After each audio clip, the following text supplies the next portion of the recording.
women-only parking spaces have been set up across Saudi Arabia as the country prepares to lift its ban on female drivers. Photos posted online showed ladies-only parking spaces around the country. One Twitter user posted a pink sign reading "Ladies Parking Only" and pink bollards marking where only women could park. The move could help boost the Saudi economy by ensuring stronger female participation in the workforce, meaning increased household incomes. Car companies also see opportunity in this country of 20 million people, half of them female. Ahead of the ban being lifted, they've put Saudi saleswomen on showroom floors and targeted potential new drivers with advertising and social media marketing. Earlier this year, Ford sponsored a driving experience specifically for women in the city of Jeddah. Saudi Arabia is the largest automobile market in the Middle East, with at least 405,000 cars expected to be sold this year. That's down significantly from a few years ago, and the cost of buying a new car has gone up with the introduction of a value-added tax. Still, car sales are expected to increase between 6 and 10% once women start driving, the chairman of the National Committee for Cars at the Council of Saudi Chambers told the Daily Saudi Gazette. The government recently began allowing women to sell cars as well. Sales jobs had previously been reserved for men in the highly conservative country, where unrelated men and women cannot freely mix. Earlier this month, Saudi Arabia issued its first driver's licenses to 10 women who already had licenses from other countries.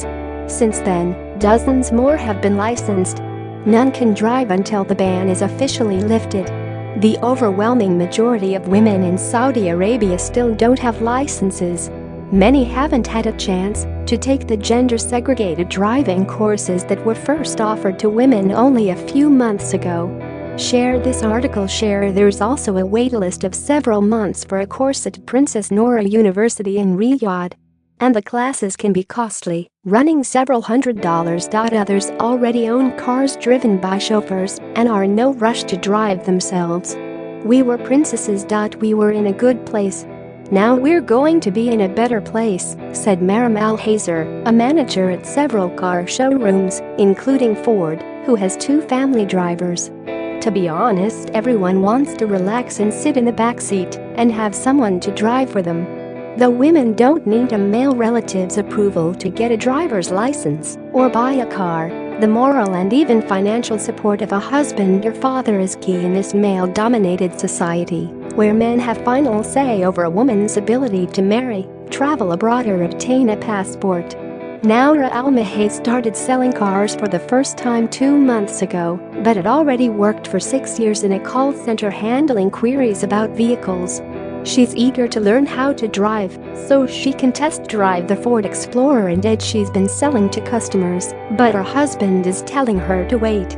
He is telling me not to drive right away, to postpone it for a year until we see what it will be like, but I will apply anyways, she said. Currently, I have a driver. After a year I may not need him if I've had enough practice and I'm comfortable. Uzma Chohan, 38, has never driven and relies on a driver or her husband to go places. She prefers to run errands with her husband, which means waiting until he's back from work in the evening or until the weekend.